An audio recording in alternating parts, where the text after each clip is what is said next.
기왕에 홍준표 얘기가 나왔는데 지금 최근에 홍준표 전 대표, 홍준표 의원이 상승세가 만만치 않다. 그래서 일각에서는 무야홍이냐, 본인 스스로 그렇게 주장을 하고 있습니다만 무조건 야당 후보는 홍준표다. 그러나 또 다른 쪽에서는 이건 미냐홍이다. 민주당 지지자는 야당 후보는 무조건 홍준표다. 미냐홍. 미냐홍이. 이게 우리가 쉽게 이야기하면 역선택의 결과다. 이렇게 두 가지 학설이 지금 대립하고 있습니다. 그런데 어쨌든 최근에 여론조사를 보면요, 오늘 바로 따끈따끈하게 나온 게 데일리언이 여론조사 공장이라는 여론조사 기관에 3일과 4일 조사한 것을 여론조사 공정. 예, 공정. 공장이 아니고요. 예, 공정. 예, 공정. 네. 예.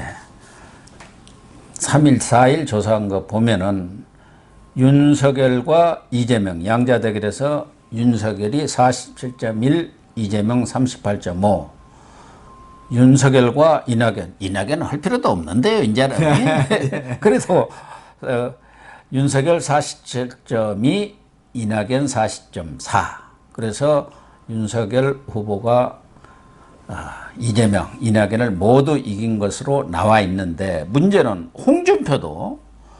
홍준표 대 이재명 46.4 대 37.8, 그리고 홍준표 대 이낙연 43.3 대 40.0 이렇게 나와서 홍준표도 다 이재명, 이낙연을 이기는 걸로 지금 오늘 데일리언이 발표한 여론조사 결과는 나와 있거든요. 이 내용을 얼핏 보면은 이제 보수층에서는 윤석열을 내보내도 되고 홍준표도 내보내도 되면 뭐 두 사람 아무나 내보내면 되겠네, 뭐 이렇게 생각할 수도 있지 않겠습니까? 네. 뭐 여론조사가 뭐 들쭉날쭉일 거고요. 예. 앞으로 홍준표가 야권 적합도에서 1위가 되는 후보 그런 조사가 많이 나올 겁니다. 예. 왜 그러냐면 이제 그래요? 역선택의 과정 속에서 뭐가 확정됐냐면 윤석열과 야권 후보 적합도에서 경쟁할 사람이 두 사람이 있었어요. 전에는. 예. 하나는 홍준표, 하나는 유승민이었습니다. 근데 그것이 홍준표로 단일화되고 있어요. 네. 그러니까 민주당 지지자들이 이제 유승민을 찍을 필요가 없이 홍준표로 바로 간다 그런 얘기예요. 그렇기 때문에 어느 조사든 간에 30%에서 35%가 존재하고 있는 여당 지지자가 그냥 윤석열을 찍지 않고 간다고 하면은 유승민 찍을 수 있는 그 분열이 줄고 홍준표로 갈 가능성이 많죠. 그렇게 되는 거 하나 있고, 또 이제 올라간다 뭐 이렇게 하다 보니까 윤석열 자체가 좀 올라가는 감도 있고요. 그래서 아무래도 밴드웨건 효과가 있기는 있습니다. 적합도에서는 뭐 들쭉날쭉하면 오차범위 내에서 왔다 갔다 할 거라고 지금 생각합니다. 그러나 세계 여론조사에 없는 일이죠. 이게 제가 알고 있는 없는 일이에요. 그러니까 그렇죠. 전체 후보 적합도에서 반이나 3분의 1밖에 안 되는 홍준표가 무슨 얘기인지 거기도 나와 있죠? 거기 한번 불러주어 보시죠. 그러니까 적합도. 한국 사회 여론 여기 적합도가 있을 건데요. 전체. 여기는 그 전체 적합도는 안 나오고 국민의힘 대선 후보 적합도만 나와 있는데 여기에서는 아주 붙어 있어요. 그러니까 이제 그런데 이 한국사회 여론조사연구소 여기도 3, 4일 똑같아요. 네. 이재명 28.6, 28.0, 네. 윤석열 26.4, 홍준표 13.6. 그래가지고 홍준표가 두 자릿수다. 그래갖고 이낙연을 이겼다. 그리고 3위로 급상승했다. 지금 이렇게 홍준표 측에서는 홍보를 지금 무시하게 하고 있습니다. 그래서 3위가 몇 피치입니까? 그러니까 13.6. 13.6. 그러니까 딱 반입니다. 반이 됐죠. 윤석열 26.4. 그래도 이제 비슷하게 나와 있는데 그렇다는 거죠. 거기에 이제 그 민주당 지지자들만 조사한 것도 있어요. 그 한국 여론조사연구소에 홍준표 26.4, 유승민 18.4, 윤석열 4.2 이렇게 26대 4로 이렇게 차이가 납니다. 또 코리아 리서치가 9월 2일 날 조사한 거 보면은 홍준표 23, 윤석열 5. 예. 그러니까 23대 5, 26대 4. 네네. 그러니까 여기에서 역선택이 많이 이루어지고 있고 그래서 미냐홍이다. 예. 이런 얘기도 있는 거죠. 예, 맞습니다. 앞서 얘기한 대로 무야홍이냐 미냐홍이냐 하는데 뭐 이 여론조사 결과를 보면은 역선택이 있는 것만은 분명한데 지금 돌아가는 추세로 볼 때는 홍준표가 아주 지지가 상승한다 하니까 그게 좀 탄력을 좀 받았어요. 또 이런 걸 밴드웨건 효과라고 하지 않습니까? 푹 치고 장구 치면 막 몰려드는 것처럼. 그런데 홍준표의 개인적인 정치적 역량도 있는 것 아니냐. 그러면. 당대표를 2번이나 했고, 지사도 2번이나 연임을 했고, 뭐 원내대표, 뭐 홍준표 지난 대선에도 나왔고, 우리나라에서는 어쨌든 야권에서는 본인 스스로가 적장자다, 맏아들이다, 터질 때 갑니다 하는 그런 평가를 스스로 하는 것처럼 지난번 이 공백 기간에 자기는 모든 것을 이번 대선에다 걸고 준비를 해왔다는 거 아니겠습니까? 그렇기 때문에 홍준표의 저력 이것도 무시는 못한다. 저는 그렇게 봅니다. 네. 홍준표는 이제 매력이 있는 정치인이고요. 또 그 전투력도 있고. 그렇습니다. 또 이제 TV 토론하면 또 강점이 있을 겁니다. 예, 그런데 이제 홍준표의 그런 확장력이 제한이 있는가 아니면 무한 확장할 수 있는가 그렇죠. 하는 문제죠. 그게 문제죠. 이제 거기서 이제 걸리는 문제가 있는 거죠.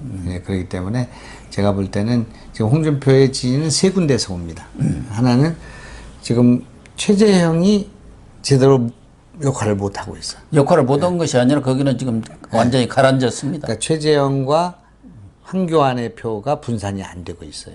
그 다음에 2번째는 이게 지금 민주당 지지 40%가 와서 몰빵을 하고 있어요. 네? 그게 있고, 그 다음에 이제 이분은 지금 이제 어떻든 개인적인 득표력이나 상승 부분이 좀 있고요. 네, 그래서, 이런 부분에서 상승이 있으나, 결국은, 중도 확장성이 없는 분이죠. 그리고 오랫동안 정치를 했기 때문에 그분에 대해서 여러 가지 이미지가 있어요. 그래서 그렇죠. 쉽게 극복되지 못할 문제가 있고 제일 근본적인 거는 이명박 박근혜 갇혀 있습니다. 그렇기 때문에 어떻든 탄핵을 그 와중에서 지금 이명박 박근혜에서 벗어난 게 아니거든요. 이제 그러기 때문에 홍준표를 찍기는 어렵다 그러네요. 홍준표도 아니고 그러면서도 국민의힘도 아닌 사람들이 지금 윤석열에는 상당히 존재하고 있는 거거든요. 윤석열 때문에 입당하는 사람들이 많이 생기고 있거든요. 그렇기 때문에 그것은 절대 쉬운 일은 아니다. 그렇게 보여지고, 지금 현재의 큰 이변은 없지 않을까. 그것도, 지금 여기 처음에는 이제 20%이기 때문에 20%를 앞서야, 20%에서 지금 지는 것만큼을 앞서야 홍준표가 이길 수 있습니다. 18명 카드포에서. 이제 그걸 노릴 거예요. 그게 이제 1등이라는 거 가지고 2차, 3차에 뭔가 바람을 일으키려고 할 것 같습니다. 2차에는 또 30%의 당원 투표가 있고요. 3차에는 50%의 당원 투표가 있습니다. 근데 이 당원 투표는 역선택이 작용할 수가 없는 그런 영역이란 말이에요. 근데 그것이 지금 현재 상황이기 때문에 대체적으로 큰 문제는 없을 거다. 그렇게 보입니다. 지금 15일 날 1차 컷오프가 되지 않습니까? 12명 중에서 4명이 탈락하고 8명으로 압축이 되는데 전에는 100% 여론조사인데 이번에 정홍원 경선관리위원장이 당원 20%를 넣어가지고 20대 80이 됐습니다. 20%에 대한 여론조사입니다. 당원 20%. 그러니까요. 당원 여론조사를 다 해서 그 비율에 지금 이제 한 많이 나온 건 반쯤 나오고 홍준표 대 지금 반쯤 나오고요. 그 작게 나오는 건 6대 2입니다. 지금 현재 그런 조사가 20%가 들어가는 조사예요. 그러니까 윤석열의 입장에서는 덤이 있는 거죠. 그런 이제 그 덤을 갖고 이쪽을 잘 정리를 하면은 이제 누가 1등 하느냐 그런 정도의 차이가 있는 겁니다. 야권 후보 선택 그 민주당의 지원을 받는 당나라의 지원을 받는 신라군이 이기느냐. 나당연합군입니다. 그다음에 여기는 뭐 여제 동맹을 갖고 있는 이쪽이 이기느냐 하는 건데 이제 그렇게 되면 이제 그거는 큰 문제는 아니죠. 8명 뽑히는데 문제 없는 거 아니겠습니까? 이제 그러나 어쨌든 그래도 1차 컷오프 때 어떤 득표를 하느냐 이런 것들도 앞으로 경선에 상당한 영향을 미친다고 보기 때문에 15일 날 1차 컷오프가 좀 분수령은 되지 않겠나 그런 생각은 합니다. 또 하나는 지금 여론조사를 보면은 홍준표 후보가 강세가 지금 보이고 있는 게 의외로 지난 대선이란가 이런 때는 젊은 층이 완전 꼰대로 이렇게 봐버렸지 않습니까? 근데 지금 20, 30대에서 강세를 보이고 있고, 물론 호남에서 이제 그건 역선택의 결과라고도 할 수 있고, 본인은 호남 사이론을 열심히 전파해서 그렇다고 하는데, 지난번 뭐 대선이나 그때는 뭐 호남 사이 아니었습니까? 어쨌든, 왜 20, 30대랄까? 이런 측이 느닷없이. 거기에 이대남이 있는 거죠. 예. 이대남이 있고 그게 이제 이준석 이준석하고의 때문에 갈등이라는 게 지금 내연돼 있거든요. 이제 그것도 좀 영향이 있을 거라고 보고요.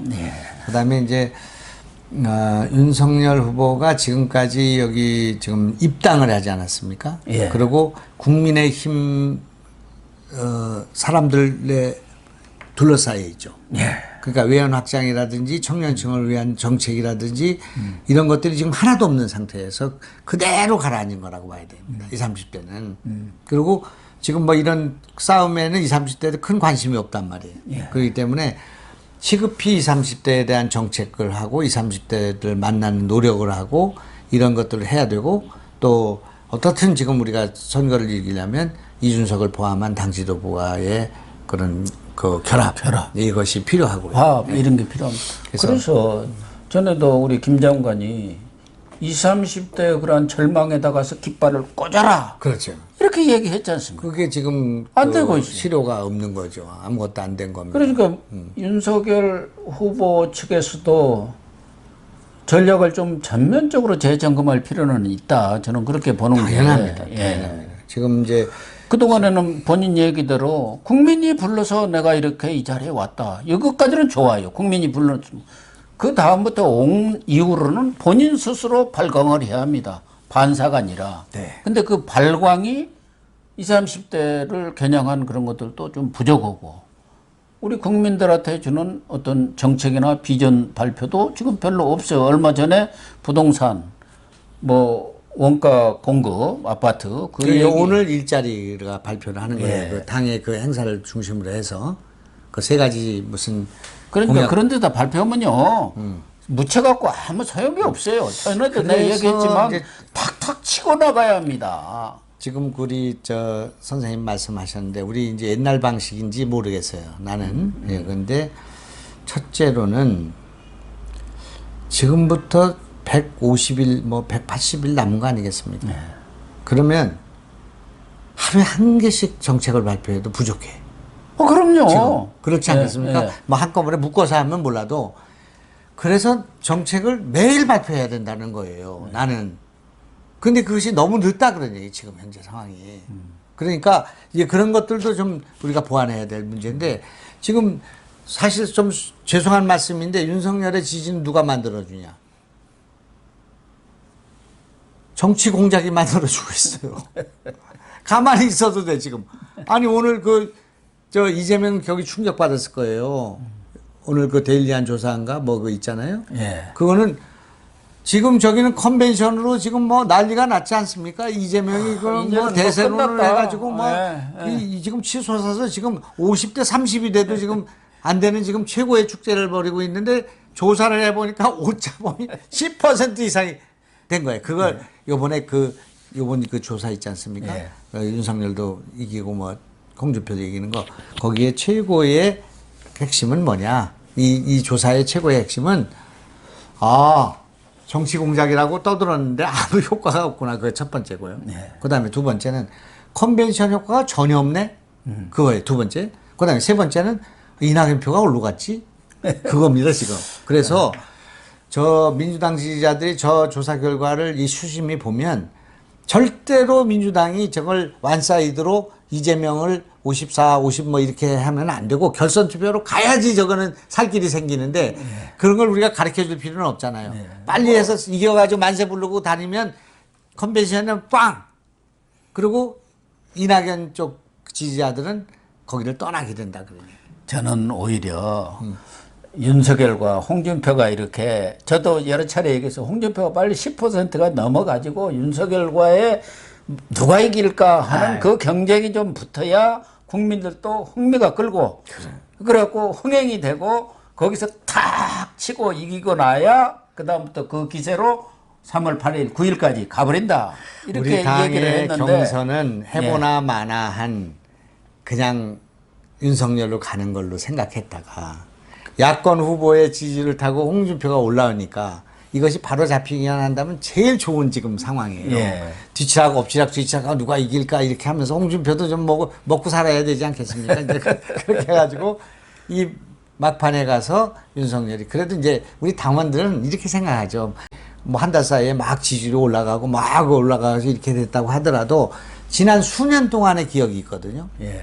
윤석열이 윤석열이 나오기 전까지 우리 후보들은 계속 지리멸렬이었잖아요. 그것도 이유가 있어서 지리멸렬이지 그때 무슨 홍준표를 몰라서 사이다 반원을 몰라서 그렇게 한 게 아니거든요. 그때 그런 트라우마 때문에 윤석열로 가서 선거를 치르게 되지 그다음에 홍준표를 갖고 선거를 치르지는 못한다 그래요. 지지율이 그렇게 따라 올라간다 할지라도. 그래서 신구 대결이면 신이 이기게 되어 있습니다. 그렇습니다. 이제 그런데 저는 지금 이걸 놓치고 있는 건데 TV 토론을 한 두서너 차례만 하면 윤석열 대선언이 생길 거다 그렇게 생각합니다. 왜 그러냐면 우리 국민들은 저쪽에서는 지금 왜 TV 토론 그것도 못 하면서 무슨 대선 후보냐 뭐 그렇게 또 비난하고 있잖아요. TV 토론을 홍준표는 한 100점 맞을 걸로 생각하고 있어. 기대치가. 네, 그렇겠죠. 그리고 윤석열은 30점짜리로 생각하고 있어. 근데 자꾸 저쪽에서 TV 토론 겁내고 있다고 하니까 근데 윤석열은 제가 볼 때는 한 70점 이상은 되고요. 예. 홍준표는 내가 볼 때는 내가 홍준표하고 많이 토론해 봤잖아요. 난 윤석열하고도 많이 대화를 해 봤으니까 홍준표는 그 이하면 이하지 이상이 되기는 어려워. 그런데 사람들이 기대가 너무 큰 거야. 홍카콜라는 막 엄청난 정책에 엄청난 토론 능력이 있고 이쪽은 형편없는 걸로 생각하고 있기 때문에 토론을 하게 되면 야, 그 윤석열 괜찮네. 에? 예. 괜찮아. 말도 잘하고 그럼, 뭐 그럼. 정책 좋네 뭐 이렇게 나오죠. 그럼. 제가 최근에 이제 공정과 포럼이라는데 이제 공정과 개혁이라는데 이제 대표로 제가 취임하지 않았습니까? 아니 근데 몇 군데 지금 하고 있는 거예요. 뭐 지금 안보 포럼. 뭐 국회의원 떨어지고 전직이 다 없었는데 현직이 엄청 늘어났습니다. 그런데 저 뭐 할 때도 좀 도와주시고. 그래. 그런데 그날 제가 연설을 잘 했을 거 아니겠습니까? 제가 뭐 정치 뭐 30년 짬밥이 있으니까 막 해가지고 막 요새 김영환 TV에서 뭐 날려버리던데요. 그런데 정치인 짬밥이 뭔가라는 것을 보여주던데요. 제가 들어오고 난 뒤에 20분을 했어요. 윤석열이 왔어요. 이렇게 와서 이거 종이 없이 이제 한 거죠. 즉흥 연설을 한 거야. 공정이란 무엇인가에 대해서 공정과 개혁에 대해서 얘기를 했어요. 근데 내가 책 개나 읽었고 글 개나 쓴 사람인데 한 강자를 들은 듯한 인상을 받았어요. 네. 그래서 집에 왔는데 아내가 야, 윤석열 후보가 메모 없이 잔잔하게 그 얘기를 하는데 상당히 설득력이 있더라. 그러면서 굉장히 점수를 주더라고요. 나 막 흥분하고 뭐 이런 거는 아무것도 없고. 그런데 이제 내용이 이런 거예요. 공정과 상식이 왜 중요하냐. 그건 공정과 상식이 무너졌다. 근데 제가 이제 거기서부터 배운 건데, 근데 이 공정과 상식을 왜 세워야 되냐. 그렇게 하자면 우리 사회가 지속 가능하지가 않다. 그런 지속 가능성이. 내가 이 경제의 지속 가능성이라는 말을 많이 들었지만 공정과 상식의 지속 가능성이 있다는 말을 못 들었단 말이에요. 거기서 뭐 자기 평상시에 뭐 피카소의 게르니카가 나오고 뭐 이렇게 여러 가지 연설을 하시더라고. 그래서 내공이 있습니다. 내공이 있고 또 지금 이제 그 토론을 갈 때 이제 이렇게 선생님하고 우리가 이제 토론하잖아요. 그러면 가면 마음이 조마조마하다고. 10분 전, 5분 전 하면 그냥 화장실 갔다 와야 되나 이렇게 하고 막 어떻게 막 불안한 감이 있거든요. 그 기가 딱 있어야 돼요. 근데 제가 보니까 김대중이라는 그 걸출한 지도자도 굉장히 불안해요. 아주 섬세한 분이에요, 그분이. 그렇잖아요. 예. 그럼 막 1, 2, 3, 4 이거 갖고 한 거 이거 다 해야 되고 막 이런 완벽주의자잖아요. 예. 그리고 안철수 내가 지금 TV 토론 옆에서 보면 이 머리가 좋아가지고 4차 혁명을 토론하는데 1차 혁명부터 시작해서 4차 혁명까지 가야 돼. 1차 혁명은 농업혁명, 2차 혁명은 산업혁명, 3차 혁명은 뭐 정보화 혁명 어쩌고 해가지고 비로소 4차 혁명쯤 갈 때 되면 시간이 다 끝나간단 말이야. 그렇게 완벽한 수재들의 그런 그 기승전결 화법이 있어. 근데 윤석열은 이제 그런 생각이 없어요. 그러니까 그냥 4차 혁명으로 말할 것 같으면 핵심을 바로 때리는 어법이 있단 말이야. 두갈식이죠, 두갈식. 그다음에 지금 제가 이제 시를 쓰는 사람이잖아요. 그러니까 지금 있는 후보들 가운데 홍준표와 윤석열만이 장돌뱅이 언어를 구사해요. 네, 맞아요. 장돌뱅이 언어를 제일 잘 구사하는 사람 누구냐 하면 노무현 대통령. 네, 장돌뱅이. 그러니까 그걸 글로 쓰면 이게 비어가 되고 그다음에 막말이 되고 그렇게 됐잖아요. 그거 다음이 홍준표예요. 그래서 홍준표가 그 막말이 많은 거예요. 거기서 들을 땐 막말이 아니고 재미있는데 글로 옮겨놓으면 막말이 돼. 막말이 됐지. 근데 이 저기도 그 다음쯤 되는 거냐. 그러니까 말이 살아있어요. 그러니까 감성 언어가 섞여 있다고요. 지금 말이. 마음에 와서 이렇게 탁 치는 게 있죠. 예. 그런 게 있으니까 토론을 잘 할 거예요. 그리고 잡학이에요, 잡학. 많이 독서량이 많아. 그리고 책을 좋아해, 이분이. 그러니까 그리고 언어라는 게 그게 좀 눌변이 있고 그렇잖아요. 네. 사람이 막 그런데 이게 저기는 홍준표의 언어의 최고의 강점은 뭐냐면 이것 좀 윤석열이 좀 들어야 되는데 홍준표에는 연설을 고조로 한다거나 이렇게 하잖아요. 네. 그러니까 발음도 정확하지 않고 뭐 좀 이렇게 우물우물하기도 하고 그러는데 이게 매력이 있는 것은 포즈를 잘 사용해야 하는 정치. 네. 말을 하다가 그래서 나는 이번에 민주노총을 이렇게 하는 거잖아요. 근데 나는 이제 민주노총을 어떻게 이렇게 하면 말맛이 하나도 없는 거예요. 그런 면에서 매력이 있는 사람이에요. 이제 제가 홍준표하고 토론을 제일 많이 했습니다. 왜냐하면 15대 16대 때 저는 정세분석실장이고 저기도 이제 무슨 그런 실장이에요. 네. 거기는 저쪽에 그 저격수고 난 이쪽 저격수야. 그래서 맨날 SBS 뭐 이런데 막 심야 토론에 가서 붙었어요. 그런데 이제 저는 떨어지고 그 사람은 이제 계속 국회의원을 했거든. 근데 어디 인터뷰를 했는데 누구하고 토론하는 게 제일 어려우냐. 그러니까 좀 약간 자화자찬 같은 얘기인데 김영환하고 하는 게 제일 어렵다.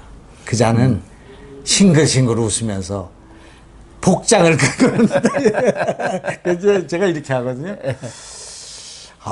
홍준표 검사님은 평생 공안 검사로 날리던 분으로서 그러면 공안 검사가 아니라 난 특수부 검사야 막 그렇게 하고 김 장관 그런 얘기 하지 마 나 검사 아니야 어쩌고 이렇게 하고 모래시계 검사 이렇게 해야 되는데 살살 극적으로 그럼 못 참는 형이에요 그분이. 근데 윤석열 후보는 점잖아서 그런 건 못할 것 같아요. 그런데 이제 그냥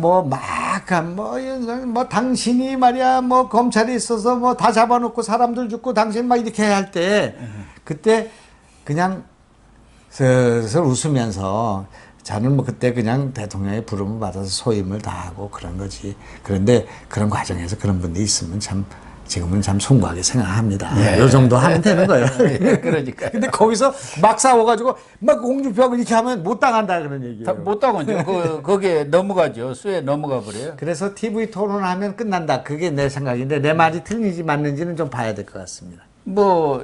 TV 토론에서 디테일한 것은 그 전문가들이 하지만 그런 거 전략이라든가 이런 것은 그래도 김 장관이 코치를 해줘야죠.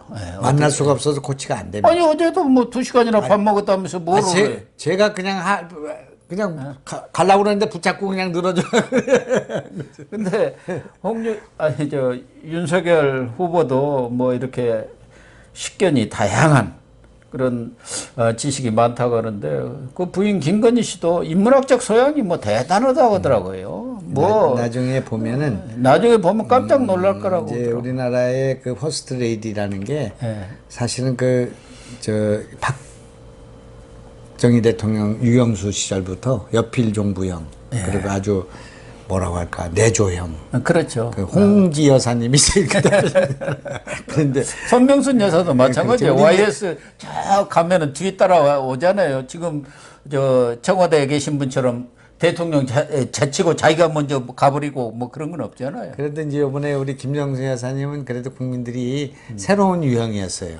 발랄한, 명랑한 그런 아주 그 활달한 그런 분이셨는데 이제 이번에 우리 그 김건희 여사는 지금 뭐 여러 가지 이미지를 막 덜씌워놓고 막 그렇게 해서 엑스파일 뭐 저쩌고 했지만 이제 등장하게 되면은 굉장한 안목과 또 그 부족한 데를 채워줄 수 있을 거라고 생각합니다. 네, 특히 그럴 이제 것 같습니다. 문화예술 이런 쪽에 있지 않습니까? 그런 거 또 이 인문학적인 거 이런 거는 많이 채워주고 그럴 가능성이 있다 그렇게 보죠. 결론적으로 뭐 홍준표 후보가 지금 상승세를 타고 있는 것은 사실이고 그렇다고 해서 과연 윤석열 후보를 넘어설 것이냐 이 부분은 퀘스천 마크가 붙을 수밖에 없지 않겠느냐. 또 하나는 과연 본선 경쟁력이 홍준표 후보가 역선택의 도움을 받아서 설사 그럴 가능성은 뭐 거의 없다고 봅니다만은 될 경우 본선 경쟁력이 있겠느냐. 거기에 그 야권- 회의가 생기죠. 여론조사의 역선택에 의해서 이렇게 올라가는 거를 너도 알고 나도 알고 국민도 알아요.